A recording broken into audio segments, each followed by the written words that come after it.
പ്രിയപ്പെട്ട ഓർത്തഡോക്സുകാരുടെ പ്രത്യേക ശ്രദ്ധയ്ക്ക്, എന്നാൽ എല്ലാവർക്കും ഈ ചിന്തയിലേക്ക് സ്വാഗതം. കർത്താവായ യേശുക്രിസ്തു ഓർത്തഡോക്സുകാരനായിരുന്നുവോ? ഈ ഒരു ചോദ്യത്തിൽ, അല്ലെങ്കിൽ ഈ ചോദ്യത്തിന് ഉത്തരം കണ്ടുപിടിക്കുന്നതിൽ ഓർത്തഡോക്സ് വിശ്വാസത്തെ എരിവോടുകൂടെ അറിയുകയും സംരക്ഷിക്കുകയും ചെയ്യുവാൻ വളരെ ജാഗരൂകരായിരിക്കുന്ന എല്ലാ വ്യക്തികൾക്കും താല്പര്യമുണ്ടായിരിക്കും എന്നതാണ് ഞാൻ ആത്മാർത്ഥമായി വിശ്വസിക്കുന്നത്. നാം ഓർത്തഡോക്സുകാരായതുകൊണ്ട് നമ്മുടെ ഓർത്തഡോക്സ് അനുഭവം എന്താണ്, അല്ലെങ്കിൽ നമ്മുടെ അനുഭവത്തിലെ അല്ലെങ്കിൽ ആത്മീയമായ അവസ്ഥയുടെ ഓർത്തഡോക്സ് എലമെൻ്റ് എന്താണ് എന്നതിനെപ്പറ്റി നമുക്ക് അറിവോ ബോധം പോലുമോ ഉണ്ടാകണമെന്നില്ല. വിദ്യാഭ്യാസത്തിലേർപ്പെട്ട് ദീർഘനാളായി അധ്യാപകരായി ജോലി ചെയ്യുന്ന അനേകം ആയിരം വ്യക്തികളോട് കഴിഞ്ഞ പല ദശകങ്ങളായി ഞാൻ ഇൻ്ററാക്ട് ചെയ്തിട്ടുണ്ട്. ഞാൻ അവർക്ക് ക്ലാസ് എടുക്കുമ്പോൾ പലപ്പോഴും ചോദിക്കുന്നത് വിദ്യാഭ്യാസം എന്നാൽ എന്താണ്? അതിന് കാര്യമാത്ര പ്രസക്തമായൊരു ഉത്തരം പറയാൻ കഴിവുള്ള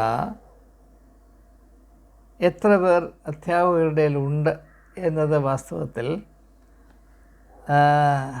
നാം അന്വേഷിക്കുകയും മനസ്സിലാക്കുകയും ചെയ്യേണ്ട ഒരു കാര്യം തന്നെയാണ്. ഞാൻ കൂടുതലായി ആ ദിശയിലേക്ക് ഇപ്പോൾ സഞ്ചരിക്കുവാൻ താല്പര്യപ്പെടുന്നില്ല. പലപ്പോഴും നമ്മൾ ആരാകുന്നു എന്നത് ഒരു ലേബൽ മാത്രമായിട്ടാണ് നാം കാത്തു സൂക്ഷിക്കുന്നത്. അതുകൊണ്ട് തന്നെ ഇതെവിടെയെങ്കിലും ഒട്ടിച്ചു വെക്കുന്നു എന്നതല്ലാതെ ഇത് അറിയുവാനോ അനുഭവത്തിൽ കൊണ്ടുവരുവാനോ ആരും കൂട്ടാക്കാറില്ല. ലേബൽ എന്ന് പറഞ്ഞാൽ ബാഹ്യത മാത്രമാണ്. ലേബൽ നിർജീവമാണ്. സ്വയമായി ചിന്തിക്കുകയും സഞ്ചരിക്കുകയും ചെയ്യുന്ന ഒരു ലേബലിനെയും നിങ്ങൾ കണ്ടിട്ടില്ല. എവിടെ ലേബൽ ഒട്ടിച്ചു അവിടെ അന്വേഷണവും പുതിയ അനുഭവങ്ങളും അവസാനിച്ചു എന്ന് കരുതിയാൽ മതി. അതിന് യാതൊരു മാറ്റവുമില്ല, സംശയിക്കേണ്ട കാര്യവുമില്ല. ഈ ഒരു വെളിച്ചത്തിൽ നമ്മൾ യേശുക്രിസ്തുവിനെ പരിഗണിച്ചാൽ, അങ്ങനെ ആരും പരിഗണിക്കുന്നില്ല, അത് സമ്മതിക്കുന്നു, എന്നാൽ അങ്ങനെ പരിഗണിക്കാൻ നമുക്കൊന്ന് ശ്രമിച്ച് നോക്കിയാൽ എന്ത് സംഭവിക്കും? യേശു ഓർത്തഡോക്സുകാരനല്ലായിരുന്നുവെന്ന് പെട്ടെന്ന് ഏതാണ്ട് ഇടിവെട്ടുന്നത് പോലെ നമുക്ക് മനസ്സിലാകാൻ സാധിക്കും. ഈ ഓർത്തഡോക്സി എന്ന് പറയുമ്പോൾ അതിൻ്റെ അക്ഷരികമായ അർത്ഥം കറക്റ്റ് ബിലീഫ് എന്നാണ്. രണ്ട് കാര്യങ്ങളുണ്ട്: ഓർത്തഡോക്സി, ഓർത്തോപ്രാക്സിസ്. ഓർത്തഡോക്സി എന്ന് പറയുമ്പോൾ അത് പഥ്യവിശ്വാസം, നാം വിശ്വസിക്കുന്ന കാര്യങ്ങൾ ആത്യന്തികമായി സത്യവും പരിശുദ്ധവുമാണ് എന്ന് ഉറപ്പുവരുത്തുവാനുള്ള ചുമതല ആര് അർത്ഥവത്തായി പാലിക്കുന്നുവോ അവരാണ് ഓർത്തഡോക്സുകാരെന്നാണ് അതിൻ്റെ തിയോററ്റിക്കൽ താത്വികമായ അനുമാനം. എന്നാൽ ഓർത്തോപ്രാക്സിസ് എന്ന് പറയുമ്പോൾ അത് കറക്റ്റായ അല്ലെങ്കിൽ വസ്തുനിഷ്ഠമായ സത്യമായ അറിവ് മാത്രമല്ല, സത്യവും പരിശുദ്ധവുമായ പ്രവൃത്തിയും കൂടെ. യേശുവിൻ്റെ പർവ്വതപ്രസംഗം അവസാനിക്കുമ്പോൾ ഞാൻ പറയുന്ന കാര്യങ്ങൾ കേൾക്കുന്നവൻ മാത്രമല്ല, അതനുസരിച്ച് പ്രവർത്തിക്കുന്നവനാണ് പാറമേൽ വീട് പണിത ബുദ്ധിമാനോട് സദൃശമെന്ന് യേശു പറയുന്നതിൻ്റെ കാര്യമാണ് ഞാൻ ഈ പറയുന്നത്. Orthodoxy and orthopraxis. അപ്പോൾ ഓർത്തോപ്രാക്സിസിലോട്ട് വരുമ്പോൾ doing according to correct beliefs, അവിടെ നമുക്ക് വളരെ ആവശ്യമായത് പ്രവർത്തനക്ഷമതയാണ്. ജീവിക്കുക, പ്രവർത്തിക്കുക, അന്വേഷിക്കുക, മുന്നോട്ട് പോവുക. യേശുവിനെ ഒരു എന്താണ് പറയുന്നത്, കൊനഷ്ട് ചോദ്യം ചോദിച്ച് കുരുക്കാനായി ശ്രമിച്ച യഹൂദ ന്യായപ്രമാണി അവനോട് യേശു എന്താണ് പറയുന്നത്? നീയും പോയി അങ്ങനെ തന്നെ ചെയ്യുക, നീയും പോയി അങ്ങനെ തന്നെ ചെയ്യുക. ലൂക്കോസിൻ്റെ സുവിശേഷം 10-ാം അധ്യായത്തിൻ്റെ 37-ാം വാക്യം. അപ്പോൾ ചെയ്യുക, അത് അവിടെ പ്രവൃത്തിയാണ്. പ്രവൃത്തി എന്ന് പറയുമ്പോൾ അത് കൈയും കെട്ടി ഒരേ സ്ഥലത്ത് നിർജ്ജീവമായിരിക്കുന്നതിന് ഘടകവിരുദ്ധമാണ് എന്ന് ഞാൻ പ്രത്യേകമായി എടുത്ത് പറയേണ്ട ആവശ്യമില്ലെന്നാണ് ഞാൻ കരുതുന്നത്. നാം യേശുവിനെ ശ്രദ്ധിക്കുമ്പോൾ രണ്ട് കാര്യം പ്രത്യേകമായി നമ്മുടെ മനസ്സിൽ പെടും. അത് ആരുടെയാണെങ്കിലും, ഓർത്തഡോക്സുകാരാണെങ്കിലും ലിബറൽസ് ആണെങ്കിലും റാഡിക്കൽസ് ആണെങ്കിലും റെവല്യൂഷണറീസ് ആണെങ്കിലും കത്തോലിക്കനാണെങ്കിലും പെന്തക്കോസ്താണെങ്കിലും പുരോഹിതനാണെങ്കിലും ഐമേനിയാണെങ്കിലും ഈ രണ്ട് കാര്യം ശ്രദ്ധിക്കാതിരിക്കാൻ സാധ്യമല്ല. ഒന്ന്, യേശു എപ്പോഴും കർമ്മോത്സുകനായിരുന്നു. He went about doing the will of God. എപ്പോഴും യേശു പ്രതികരിച്ചും പ്രവർത്തിച്ചും കൊണ്ടേയിരുന്നു. He was the embodiment of pure divine activism. യേശു ഒരിടത്തിരുന്ന് ശബ്ദം പുറപ്പെടുവിച്ചുകൊണ്ടേയിരുന്ന ഒരു ശബ്ദ സ്രോതസ് മാത്രമായിരുന്നില്ല. അവൻ ദൈവത്തിൻ്റെ നീതി ഈ ഭൂമിയുടെ പരപ്പിൽ മനുഷ്യരുടെ അവസ്ഥയിൽ പൂർത്തീകരിച്ചു. 3 വർഷം കൊണ്ട് 3.5 വർഷം കൊണ്ട് യേശു ചെയ്ത പരസ്യ ശുശ്രൂഷയുടെ ആകത്തുക ഇന്നും നമ്മെ അത്ഭുതപ്പെടുത്തുന്നതാണ്. ഈ 3 വർഷം കൊണ്ട് യേശു പ്രാപിച്ച പുരോഗതി എന്ന വാക്ക് ഉപയോഗിക്കുമ്പോൾ തന്നെ ക്രിസ്ത്യാനിക്ക് ജ്വരം പിടിക്കും. അതങ്ങനെയാണ് നമ്മളെ പരുവപ്പെടുത്തി വച്ചിരിക്കുന്നത്. എവിടെ നിന്ന് ആരംഭിച്ചു എവിടം വരെ ചെന്നെത്തി, അതാണ് പുരോഗതി എന്ന് പറയുന്നത്. യേശു പുരോഗമിച്ചോ ഇല്ലയോ? ആ പുരോഗതിയുടെ പിറകിൽ അതുല്യമായ അത്ഭുതപ്പെടുത്തുന്ന ഒരു കർമ്മോത്സുകതയുണ്ടായിരുന്നു. പ്രവർത്തിക്കാനുള്ള ആവേശവും മനസ്സും ഉണ്ടായിരുന്നു എന്നതാണ് അതിൻ്റെ യാഥാർത്ഥ്യം. അല്ലെങ്കിൽ അങ്ങനെ സംഭവിക്കുകയില്ല. ആ പ്രവൃത്തി, that principle of incredible dynamism of action, active dynamism, അത് പരിശുദ്ധാത്മാവാണ് എന്നതിനെപ്പറ്റി നമുക്ക് വേണ്ടത്ര ബോധ്യമില്ല. നാം പരിശുദ്ധാത്മാവിനെ പൊതുവെ മനസ്സിലാക്കുന്നത്, പ്രത്യേകിച്ചും പെന്തക്കോസ്തുകാരുടെ ദാനമാണിത്. പരിശുദ്ധാത്മാവ് എന്ന് പറയുന്ന ഒരു ആഭരണമാണ്. അത് ഇപ്പോൾ ചിലരൊക്കെ വലിയ മീറ്റിങ്ങിനൊക്കെ പോകുമ്പോൾ നല്ല സാരി ഉടുത്ത് പോകുന്നു, നല്ല ആഭരണം ഇട്ട് പോകുന്നു. അതുപോലെ പെയ്ത്തോമി പോകുമ്പോഴും കാത്തിരുന്ന് പ്രാർത്ഥിക്കുമ്പോഴും മാത്രമേ പരിശുദ്ധാത്മാവിനെ മറുഭാഷ എന്ന് പറയുന്ന ഒരേ ആഭരണമായി അണിയേണ്ട കാര്യമുള്ളൂ എന്ന് ഒരു ധാരണയുണ്ടാക്കി വെച്ചു. ഇത് പരിശുദ്ധാത്മാവിനെതിരെ ചെയ്യാവുന്ന ഏറ്റവും ഭീകരമായ അപരാധമാണ്. It's a sin against the Holy Spirit. പരിശുദ്ധാത്മാവ് അതുല്യമായ ഒരു കർമ്മോത്സുകതയാണ്, a principle of incomparable dynamism എന്നത് അറിയപ്പെടും. യേശു പരിശുദ്ധാത്മാവിനെ പറ്റി പരാമർശിച്ചപ്പോഴൊക്കെയും അങ്ങനെ ഒരു ഡൈനാമിക് പ്രിൻസിപ്പിളായിട്ടാണ് പ്രസൻറ്റ് ചെയ്തിട്ടുള്ളത്. യോഹന്നാന്റെ സുവിശേഷം 3-ാം അധ്യായത്തിൽ പരിശുദ്ധാത്മാവിനെ കാറ്റിനോട് ഉപമിക്കുന്നു. കാറ്റ് എവിടെ നിന്ന് വരുന്നുവെന്നോ എവിടേക്ക് പോകുന്നുവെന്നോ അറിയുന്നില്ല. അതെപ്പോഴും പ്രവർത്തിച്ചുകൊണ്ട്, നിരന്തരമായി പ്രവർത്തിച്ചുകൊണ്ട്, കാറ്റ് എവിടെയെങ്കിലും തളം കെട്ടിക്കിടക്കുമോ? നിങ്ങളൊന്ന് ആലോചിച്ച് നോക്കി. യേശു എന്തുകൊണ്ടാണ് പരിശുദ്ധാത്മാവിനെ കാറ്റിനോട് ഉപമിച്ചത്? അപ്പോൾ യേശുവിനെ ശ്രദ്ധിക്കുമ്പോൾ ഞാൻ പറഞ്ഞു, രണ്ട് കാര്യം കുറഞ്ഞ പക്ഷം നമ്മുടെ എവിടെയും ശ്രദ്ധയിൽ നിശ്ചയമായും പതിക്കും. ഒന്ന്, യേശുവിൻ്റെ നിരന്തരമായ അതുല്യമായ പ്രവർത്തനോത്സുകത. രണ്ടാമതായിട്ട്, അതിനോട് സമമാണ്, പക്ഷെ അങ്ങനെ ആരും ചിന്തിക്കാറില്ല, ഭൗതികമായ സമ്പത്തിനോടും സാഹചര്യങ്ങളോടും നേട്ടങ്ങളോടുമുള്ള യേശുവിൻ്റെ പരിപൂർണമായ അനാസ്ഥ, his total indifference to any material gains. മനുഷ്യപുത്രന് തലചായിക്കാനിടമില്ല. ആ തത്വവും യേശു തന്നെ പറ്റി വെളിപ്പെടുത്തുന്ന ആ ഒരു വ്യക്തിത്വപരമായ വെളിപ്പെടുത്തലും അല്ലെങ്കിൽ യാഥാർത്ഥ്യവും യേശുവിൻ്റെ വ്യക്തിത്വത്തിൽ നാം പ്രകടമായി കാണുന്ന ഈ നിരന്തരമായ അതുല്യമായ പ്രവർത്തന അല്ലെങ്കിൽ കർമ്മോത്സുകതയും ഒന്നാണ് എന്നത് ക്രിസ്ത്യാനികളെന്നും മനസ്സിലാക്കിയിട്ടില്ല. It's a significant spiritual insight. which is subsumed in the total vision of the Gospels. പക്ഷേ അത് വേണ്ടതുപോലെ നാം അറിയുകയോ, പ്രത്യേകിച്ച് ഓർത്തഡോക്സുകാർ അവർ യഥാർത്ഥത്തിൽ ഓർത്തഡോക്സുകാരാണെങ്കിൽ അവരുടെ കറക്റ്റ് ബിലീഫ്, ഓർത്തഡോക്സ് എന്ന് പറഞ്ഞാൽ unwavering commitment to correct belief എന്നല്ലേ എൻ്റെ അർത്ഥം, ഓർത്തഡോക്സി. അവർ യഥാർത്ഥത്തിൽ ആ ഒരു വശം, അവരുടെ മതപരമായ അസ്തിത്വത്തിൻ്റെ ആ അനിവാര്യമായ വശത്തെ വിലമതിക്കുന്നുവെങ്കിൽ അവർ ഏറ്റവും ശ്രദ്ധ കൊടുത്ത് പ്രത്യേക താല്പര്യത്തോടെ മനസ്സിലാക്കേണ്ട യേശുക്രിസ്തുവിൻ്റെ വ്യക്തിത്വത്തിൻ്റെ ഒരു വശമാണ് ഈ നിരന്തരമായ കർമ്മോത്സുകത.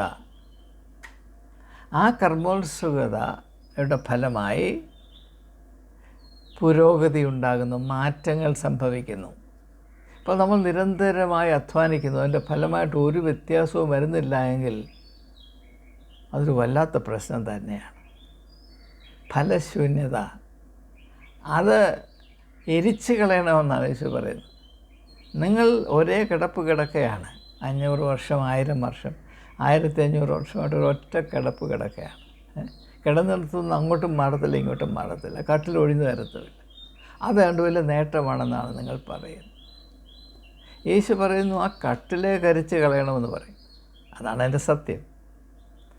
ഇത് ഒരു കാര്യം. രണ്ടാമത് നാം പ്രത്യേകമായിട്ട് മനസ്സിലാക്കേണ്ടത്, യേശുവിൻ്റെ കർമ്മോത്സുകതയും അവൻ്റെ ഭൗതികമായ നേട്ടങ്ങളോടും പരിഗണനകളോടുമുള്ള പൂർണ്ണമായ അനാസ്ഥയും, ടോട്ടൽ ഇൻഡിഫറൻസ്, അല്ലെങ്കിൽ അതിനെ പരിപൂർണമായി അതിജീവിക്കുന്ന വ്യക്തിത്വവും പരസ്പരപൂരിതമാണ്. One implies the other.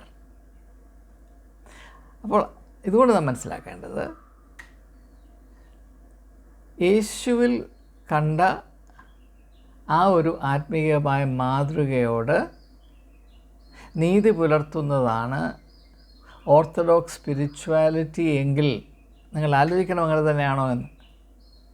യേശുവിൽ കണ്ട ആത്മീയമായ വെളിച്ചത്തോട് നീതി പാലിക്കുന്നത്, ആത്മാവിലും സത്യത്തിലും നീതി പാലിക്കുന്നതാണോ ഓർത്തഡോക്സിയുടെ അന്തസത്ത, ദി എസെൻസ് ഓഫ് ഓർത്തഡോക്സി എന്ന് നിങ്ങൾക്ക് വേണ്ടി തീരുമാനിക്കണം. അങ്ങനെയെങ്കിൽ ഓർത്തഡോക്സിയുടെ ഏറ്റവും പ്രധാനപ്പെട്ട അംശം, ഓർത്തഡോക്സിയുടെ ആത്മാവ് എന്തായിരിക്കണം? പുതുതായി യാഥാർത്ഥ്യങ്ങളെ മനസ്സിലാക്കുവാനും ദൈവഹിതം ആത്മാവിൻ്റെ സ്വാതന്ത്ര്യത്തിൽ അന്വേഷിക്കുവാനും, അന്വേഷിച്ച് തിരിച്ചറിയുന്ന പുതിയ ആത്മീയമായ വെളിപ്പെടുത്തലുകൾ അല്ലെങ്കിൽ അറിവുകൾ പ്രവൃത്തിയിൽ കൂടെ ഈ ലോകത്തിൽ യാഥാർത്ഥ്യമാക്കി തീർക്കുവാനും, അതിൽ കൂടെ ആത്മീയമായ ഒരു പ്രസരിപ്പ്, സ്പിരിച്വൽ ഡൈനാമിസം നിരന്തരം പാലിക്കുവാനും നിലനിർത്തുവാനുമുള്ള മാറ്റമില്ലാത്ത, മായം ചേർക്കാത്ത ദൃഢനിശ്ചയമാണ്, നിശ്ചയദാർഢ്യമാണ്, സ്റ്റെഡ്ഫാസ്റ്റ് കമ്മിറ്റ്മെൻ്റാണ് orthodoxy, orthodox spirituality. Orthodox spirituality അത് നിങ്ങളിലുണ്ടോ? അത് നിങ്ങൾക്ക് സ്വീകാര്യമാണോ എന്ന് ദയവായി ചിന്തിക്കുക. ഞാനിത് പറയുമ്പോൾ ഞാൻ സത്യമായി പറഞ്ഞാൽ ബിഷപ്പ് ഐറീനിയസ്, അതായത് പത്തനാപുരം ദേറായുടെ അംഗമായിരിക്കുന്ന, ഞാൻ ബഹുമാനിക്കുന്ന, സ്നേഹിക്കുന്ന മറ്റുള്ള എല്ലാ ബിഷപ്പന്മാരെ, ഓർത്തഡോക്സ് സഭയിലെ മറ്റെല്ലാ ബിഷപ്പന്മാരെക്കാൾ അറിവും ചിന്താശക്തിയും കൂടുതലുള്ള ഒരു പണ്ഡിതനായ, പലവിധമായ സാധ്യതകളുമുള്ള ഒരു വ്യക്തിത്വമായിട്ടാണ് ഞാൻ അദ്ദേഹത്തെ അറിയുന്നത്, സ്നേഹിക്കുന്നത്, വിലമതിക്കുന്നത്. ഞാൻ അദ്ദേഹത്തെ മനസ്സിൽ കുറിച്ചുകൊണ്ടാണ് ഈ സംസാരിക്കുന്നത് മുഴുവനും. ഇത് അദ്ദേഹത്തിൻ്റെ ശ്രദ്ധയിൽപ്പെടുമെങ്കിൽ അദ്ദേഹം പെട്ടെന്ന് മനസ്സിലാകും. എന്നാൽ ഇവിടെ അദ്ദേഹം പോലും മനസ്സിലാക്കാൻ കൂട്ടാക്കാത്തൊരു കാര്യം ഞാനിപ്പോൾ പറയാൻ പോവുകയാണ്. ഇവിടെയാണ് വാസ്തവത്തിൽ ഓർത്തഡോക്സ് സഭ ഓർത്തഡോക്സ് സ്പിരിച്വാലിറ്റിയെ 100% ഉപേക്ഷിച്ച് കളഞ്ഞത്. ഞാൻ ഈ പറയുന്ന കാര്യം നിങ്ങൾ ശ്രദ്ധ വെച്ച് കേട്ടിട്ട് അതിലെന്തെങ്കിലും കാമ്പുണ്ടോ എന്ന് നിങ്ങൾ ദയവായി അന്വേഷിക്കണം. എന്തെങ്കിലും പറയുന്നത് കേട്ടുണ്ടെങ്കിൽ പല്ല് ഞെരിച്ചു തുടങ്ങിയാൽ വെളിച്ചത്തെ ഉൾക്കൊള്ളേണ്ടത് പല്ലിൽ കൂടെയല്ല, മനസ്സിൽ കൂടെയാണ്. മനസ്സിൽ കൂടെ മാത്രമേ വെളിച്ചം ഉള്ളിൽ കയറുകയുള്ളൂ. പല്ലിൽ കൂടെ ഭക്ഷണപദാർത്ഥങ്ങൾ എല്ലൊഴിച്ച് ബാക്കിയെല്ലാം ഉള്ളിലോട്ട് പോകും, അത് ഞാൻ സമ്മതിക്കുന്നു. പക്ഷേ ആശയങ്ങൾ വായിൽ കൂടെയല്ല, പല്ലിൻ്റെ സഹായത്തോടു കൂടെയല്ല, പിന്നെയോ മനസ്സിൽ കൂടെയാണ് എന്ന് ഈ സമയത്ത് എളിമയോടെ സൂചിപ്പിക്കട്ടെ. അപ്പോൾ യേശുവിൻ്റെ spiritual orthodoxy, correct spiritual stand എന്താണ്? മനുഷ്യപുത്രന് തല ചായ്ക്കാൻ ഇടമില്ല. എന്തുകൊണ്ടാണ് അതൊരു വലിയ യോഗ്യതയായത്, വലിയൊരു അഡ്വാൻറ്റേജ് ആയത്, അതൊരു വലിയ അനുഗ്രഹമായി, നന്മയായി യേശു പറയുന്നത്? എനിക്ക് തല ചായ്ക്കാൻ ഇടമില്ല. നമ്മൾ സാധാരണ ആ വാക്കുകൾ ഉച്ചരിക്കുക. അപ്പം ഞാൻ പറയുകയാണ്, അല്ലെങ്കിൽ ഐറേനിയസ് തിരുമേനി പറയുകയാണ്, എനിക്ക് തല ചായ്ക്കാൻ ഇടമില്ല എന്നെങ്ങനെ പറയും? എനിക്ക് തല ചായ്ക്കാൻ ഇടമില്ല, മറ്റെല്ലാവർക്കും ഉണ്ട്, എനിക്ക് മാത്രം തല ചായ്ക്കാൻ ഇടമില്ല എന്നല്ലേ പറയും? യേശു എങ്ങനെയാണ് പറയുന്നത്? മനുഷ്യപുത്രന് തല ചായ്ക്കാൻ ഇടമില്ല എന്നല്ലേ പറയുന്നത്? എൻ്റെ അർത്ഥം എന്താണ്? അതൊരു വലിയ അഡ്വാൻറ്റേജ് ആണെന്നല്ലേ പറയുന്നത്. കാരണം എൻ്റെ യുക്തി എന്താണെന്ന് ഐറേനിയസ് തിരുമേനിയെങ്കിലും മനസ്സിലാക്കണം. എൻ്റെ യുക്തി എന്താണ്? എനിക്ക് ആത്മീകമായ കർമ്മോത്സുകത പ്രാപിക്കുകയും പാലിക്കുകയും നിലനിർത്തുകയും ചെയ്യണമെങ്കിൽ, if I have to enter into and maintain my spiritual active dynamism or the dynamism of spiritual action, ഇത് അദ്ദേഹത്തിന് വ്യക്തമായി മനസ്സിലാകും. ഞാൻ പാലിക്കേണ്ട ഏറ്റവും അനിവാര്യമായ അച്ചടക്കം ഭൗതികമായ എല്ലാ താല്പര്യങ്ങളെയും ഉപേക്ഷിക്കുക. Only when you transcend the lust for material gains, material possessions, will you actually experience the dynamism of moral action. നമ്മളോടത്ത് മാത്രം ഇങ്ങനെ കടന്നാൽ, ഉദാഹരണമായിട്ട് മർക്കോസിൻ്റെ സുവിശേഷം 2-ാം അധ്യായത്തിൽ ഒരു പക്ഷപാത രോഗിയുണ്ട്. അവൻ ആ കട്ടിലിൽ കിടപ്പാണ്. ആ കിടപ്പിൻ്റെ അർത്ഥം എന്താണ്? ഇവനിൽ ആത്മീയമായ പ്രവർത്തനോത്സുകത, പ്രവർത്തനക്ഷമത 100%, ആത്മീയവും ഭൗതികവും ശാരീരികവും നാനാമുഖമായ പ്രവർത്തനക്ഷമത പൂർണ്ണമായും നശിച്ചിരിക്കുന്നു എന്നാണ് എൻ്റെ അർത്ഥം. ആ അവസ്ഥയിൽ അവൻ ഏറ്റവും താല്പര്യം എന്തിനോടാണ് ഉണ്ടാകുന്നത്? അവൻ കിടക്കുന്ന കട്ടിലിനോടാണ്. അപ്പോൾ അവനോട് ചോദിക്കുകയാണ്, ഇപ്പോൾ ദൈവം വന്ന പക്ഷപാതക്കാരനോട് ചോദിക്കുക, എടാ പക്ഷപാതക്കാരാ, ഞാൻ എടാ ഓർത്തഡോക്സ് പക്ഷപാതക്കാരനെന്നല്ല ഞാൻ പറഞ്ഞത്, എടാ പക്ഷപാതക്കാരാ, നിനക്ക് എന്ത് ദാനം നൽകണം, ഞാൻ നിനക്ക് എന്ത് തരണമെന്നാണ് നീ ഉദ്ദേശിക്കുന്നത്, ആഗ്രഹിക്കുന്നത് ചോദിച്ചാൽ അവൻ പറയും, എനിക്ക് ഒരു കട്ടിലൂടെ തരണേ. എന്താ പറയത്തുള്ളൂ? എനിക്ക് ഒരു കട്ടിലൂടെ തരണേ. കാരണം അവൻ്റെ അവസ്ഥയനുസരിച്ച്, നാം എല്ലാവരും നമ്മുടെ അവസ്ഥയനുസരിച്ചാണ് ആഗ്രഹങ്ങൾ സ്വരുപ്പിടിപ്പിക്കുന്നത്, രൂപീകരിക്കുന്നത്.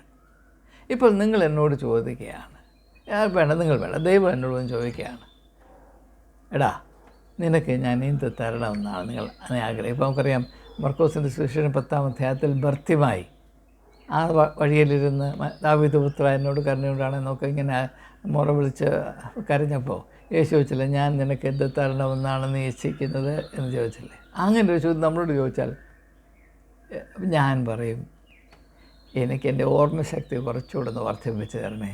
ഞാനിപ്പോൾ വായിക്കുന്നതൊന്നും ഓർത്തിരിക്കാനുള്ള ശക്തി, ചെറുപ്പത്തിലൊക്കെ ഒരു പുസ്തകം വായിച്ചാൽ അതിലെ ആശയങ്ങൾ സ്പഷ്ടമായി എത്ര വർഷം വേണമെങ്കിലും അതുപോലെ ഇപ്പോൾ വായിക്കുന്നതിൻ്റെ ഒരു 10-ലൊന്നൊക്കെ റീറ്റെയിൻ ചെയ്യാൻ ഒക്കുന്നുള്ളൂ. കർത്താവേ, അതൊരു വലിയ കഷ്ടമാണ്. ശകലമൊന്ന് തൂത്തു അടച്ച് ആ ചെലന്തുവിലൊക്കെ ഒന്ന് കളഞ്ഞ് ഒന്ന് പുതുതാക്കി തരണേ എന്ന് ഞാൻ പറയും. ഇപ്പം നിങ്ങൾ ആരെങ്കിലും എന്നോട് ചോദിക്കുക, താൻ ഇത്രയൊക്കെ അധ്വാനിക്കുന്നല്ലോ, എന്ത് ചെയ്യാൻ സാധിക്കും? അപ്പം ഞാൻ നിങ്ങളോട് പറയും, ഞാൻ അവതരിപ്പിക്കുന്ന ആശയങ്ങൾ 2 പേരോട് അല്ല ഒരാളോട് ഒന്ന് പങ്കിട്ട് നോക്കും എന്ന് ഞാൻ നിങ്ങളോട് പറയും. അതാണ് എൻ്റെ ഏറ്റവും വലിയ ആവശ്യം. അപ്പോൾ നമ്മുടെ ഓരോരുത്തരുടെയും സ്വഭാവവും നാം എന്തിനു വേണ്ടി നിലകൊള്ളുന്നു, എന്തിനു വേണ്ടി അധ്വാനിക്കുന്നു എന്നനുസരിച്ചാണ് നാം നമ്മുടെ ആവശ്യങ്ങളെ നിശ്ചയിക്കുന്നത്. അപ്പോൾ ആ പക്ഷപാത രോഗിക്ക് അവനോട് ചോദിക്കുകയാണ്, നിനക്ക് എന്ത് വേണമെന്ന് വെച്ചാൽ എനിക്ക് ഒരു കട്ടിലൂടെ തരണേ എന്ന് അവൻ പറയത്തുള്ളൂ. അങ്ങനെ ഓർത്തഡോക്സ് സഭയ്ക്ക് കിട്ടിയ 2ാമത്തെ കട്ടിലാണ് നിങ്ങൾക്കറിയാം. 2ാമത്തെ കട്ടിലാണ് നിങ്ങൾക്കറിയാം. 2ാമത്തെ കട്ടിലാണ് യാക്കോബക്കാരുടെ വസ്തുവകൾ, അല്ലേ? ഏതെങ്കിലും ഒരു സഭയ്ക്ക് ആത്മീകമായ കർമ്മ ബലം, കർമ്മശേഷി, the capacity for spiritual dynamism ഉണ്ടെങ്കിൽ ഒരിക്കലും ആ സഭ അന്യോൻ്റെ മുതൽ മോഹിക്കുകയില്ല, പിടിച്ചു പറിക്കുകയില്ല. ഒരു വ്യക്തിയുടെ ആത്മീയമായ സ്വാതന്ത്ര്യവും കർമ്മോത്സുകതയും എത്ര വലുതാണ് എന്നറിയണമെങ്കിൽ ഏതവസ്ഥയിലോട്ട് കടന്നു ചെല്ലണമെന്ന് യേശു പറഞ്ഞിട്ടുണ്ട്. ആരെങ്കിലും നിന്നോട് ഉടുപ്പ് ചോദിച്ചാൽ നിൻ്റെ പുതപ്പോടെ കൊടുത്ത് കളയുക, അല്ലേ? എന്നല്ലേ പറഞ്ഞത്? ആരെങ്കിലും അവൻ്റെ കൂടെ നിങ്ങളെ 1 മൈൽ സഞ്ചരിക്കാൻ പ്രേരിപ്പിച്ചാൽ എന്നോട് 2 നടന്ന് കളയുക. കാരണം അത് അവൻ്റെ കയ്യൂക്കനെ അല്ല 2ാമത്തെ മൈലിലെ നിങ്ങളുടെ യാത്ര സൂചിപ്പിക്കുന്നത്. നിങ്ങളുടെ ആത്മീകമായ ആ ജീവശക്തിയാണ്, the vitality of your spiritual life. അവന് മനസ്സിലാക്കാത്ത അവൻ്റെ വിഭാവനയെ കവച്ച് വയ്ക്കുന്ന ഒരാത്മീകമായ കർമ്മോത്സുകത നിന്നിലുണ്ടാകണം. അല്ലെങ്കിൽ അവന് എന്നെ 1 മൈൽ സഞ്ചരിക്കാൻ എന്ന് പറഞ്ഞാൽ അവൻ്റെ ഭാരവും ചുമന്ന ഒരാൾ നടക്കണ്ടേ. ആ കാലത്ത് റോമൻ പടയാളികൾക്ക് ഒരു യഹൂദനോട് പറയുകയാണ്, നീ എൻ്റെ പെട്ടി 1 മൈൽ ചുമന്നുകൊണ്ട് നടന്നാൽ അവൻ ചെയ്യണം. അത് ആ പശ്ചാത്തലത്തിലാണ് സംസാരിക്കുന്നത്. അപ്പോൾ ആദ്യത്തെ 1 മൈൽ ഇതൊക്കെ നടന്നു. അടുത്ത മൈൽ പറയുമ്പം അവനോട് പറയുക, നിൻ്റെ അടുത്തുകൊണ്ട് നടന്നില്ല, നീ ഇനി എൻ്റെ അടുത്തുകൊണ്ട് നടന്നു. അങ്ങനല്ല എൻ്റെ അർത്ഥം. അതല്ല ഇവിടെ ഉദ്ദേശിച്ചിരിക്കുന്നത്. നിൻ്റെ നീതിബോധം അവൻ്റെ നീതിബോധത്തെ കവച്ചു വെക്കുന്നില്ല എങ്കിൽ എന്തിനാണ് എൻ്റെ നീതിബോധം പരീക്ഷന്മാരുടെയും ശാസ്ത്രിമാരുടെയും നീതിബോധത്തെ കവച്ചു വെക്കേണ്ടത്? അവർ ഒരു സ്ഥാപനത്തിൻ്റെ ഗേറ്റ് കീപ്പേഴ്സായിട്ട് കഴിയുന്നവരാണ്. അവർക്ക് ആത്മീയമായ കർമ്മോത്സുകത പാടില്ല. അതെന്താണെന്ന് അവർക്ക് അറിഞ്ഞുകൂടാ. അതിനെന്തെങ്കിലും പ്രയോജനമുണ്ടെന്ന് അവർക്ക് ഒരു ബോധവുമില്ല. അവരുടെ ആകപ്പാടെയുള്ള കാര്യം ഇങ്ങനെ ഒരു വലിയ പൊതി അവരുടെ കയ്യിലുണ്ട്. യഹൂദ മതമെന്ന് പറയുന്ന ഒരു വലിയ പൊതിക്കെട്ട്, ഒരു വലിയ ഭാണ്ഡമുണ്ട്. അതെങ്ങനെയെങ്കിലും പിടിച്ച് സംരക്ഷിച്ച് നിർത്തുക, അതിന് കുഴപ്പമൊന്നും വരാൻ നോക്കുക. Gate keepers of religion. അതിനപ്പുറത്ത് അവർക്ക് ചിന്തിക്കാൻ അറിഞ്ഞുകൂടാ. അവരുടെ എരിവ് ഇപ്രകാരമുള്ള എരിവാണ്. ആ എരിവ് കൊണ്ടാണ് യേശുവിനെ കൊന്നൊടുക്കണമെന്ന് അവർ തീരുമാനിച്ചത്. ഓർത്തഡോക്സ് സഭയും അതേ എരിവിലാണെങ്കിൽ നാം എന്ത് ചെയ്യാനാണ്? നിങ്ങളുടെ അവസ്ഥ എന്താണെന്ന് മനസ്സിലാക്കാൻ ഏകദേശം നിങ്ങൾക്ക് സാധിക്കുമെന്ന് ഞാൻ വിചാരിക്കും. അതുകൊണ്ട് നിങ്ങൾ എന്തുകൊണ്ടാണ് മറ്റുള്ളവരുടെ മുതൽ സുപ്രീം കോടതി ഞങ്ങൾക്ക് 2017 വിധി തന്നു, 1937 ഭരണഘടന പറഞ്ഞാൽ ഞങ്ങൾക്ക് ചെയ്യാനൊക്കെ സുപ്രീം കോടതി പറഞ്ഞു, മറ്റുള്ളവരുടെ പോയി കയറിയെടുത്തു, അവൻ്റെ കൊങ്ങായ്ക്ക് പിടിച്ചു, അവൻ വഴിയിൽ പോയി കിടക്കട്ടെ, അത് സുപ്രീം കോടതി പറഞ്ഞിട്ടല്ല ഞങ്ങളൊന്നും ചെയ്യത്തില്ലായിരുന്നു. സുപ്രീം കോടതി പറഞ്ഞുകൊണ്ട് ചെയ്യണമെന്നുണ്ടോ? സുപ്രീം കോടതി നിങ്ങൾക്ക് അവകാശമുണ്ടെന്ന് അവർ കോടതിയുടെ മുമ്പാകെ അവതരിക്കപ്പെട്ട രേഖകൾ കൊണ്ട്, അതിനെ കൈകാര്യം ചെയ്ത വിധത്തിൻ്റെ ബലഹീനത കൊണ്ടോ മറ്റേ സൈഡിൻ്റെ നിങ്ങളുടെ ബലം കൊണ്ടോ മറ്റേ സൈഡിൻ്റെ ബലഹീനത കൊണ്ടോ അങ്ങനെ ഒരു നിഗമനത്തിൽ ചെന്നെത്തി. അതുപോലെ ചെയ്യണമെന്ന് കോടതിയും പറയത്തില്ല. നിങ്ങൾക്ക് വേണമെങ്കിൽ ചെയ്യാം, വേണമെങ്കിൽ ചെയ്യാതിരിക്കുകയും ചെയ്യാം, രണ്ടുമുണ്ട്.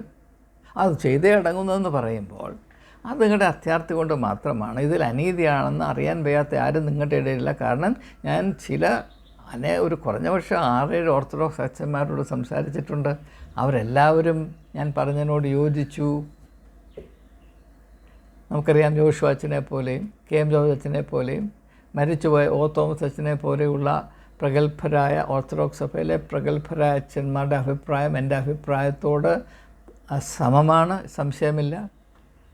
പക്ഷേ അവർ അവിടെ അഭിപ്രായം പറഞ്ഞപ്പോൾ സഭ അവരെ ഒറ്റപ്പെടുത്തുകയാണ് ചെയ്തത്. നിങ്ങൾക്കറിയാം. കാരണം എന്താണ്? നമ്മുടെ ഇപ്പോഴുള്ള ഓർത്തഡോക്സി എന്താണ്? മറ്റുള്ളവൻ്റെ മുതൽ പിടിക്കുക. ഈ ഭൗതികമായ വസ്തുക്കളോട് വരുന്ന ഈ ആസക്തി അതെന്തിനെ സൂചിപ്പിക്കുന്നു? നമ്മുടെ ആത്മീയമായ ചലനാത്മകത പരിപൂർണമായി നഷ്ടപ്പെട്ടു. നാം ആത്മീയ പക്ഷപാത രോഗികളാണ്. ഈ രോഗിക്ക് ഒരു കട്ടിലിന് പകരം 2 കട്ടിലുണ്ടായാൽ കൂടുതൽ സന്തോഷമാകും എന്നതിനപ്പുറത്തേക്ക് പോകുവാൻ നമുക്ക് കഴിയുന്നില്ല എന്നത് വളരെ ദൗർഭാഗ്യകരമാണ്. It is extremely disappointing. നിങ്ങൾ പരസ്യമായി കാണിക്കുന്ന നിങ്ങളുടെ പാപ്പരത്വം എത്ര ഭീകരമാണ് എന്ന് നിങ്ങൾക്ക് തിരിച്ചറിയാൻ വയ്യാത്തത് കൊണ്ടാണ് നിങ്ങളിതിൽ അഭിമാനം കൊള്ളുന്നത്.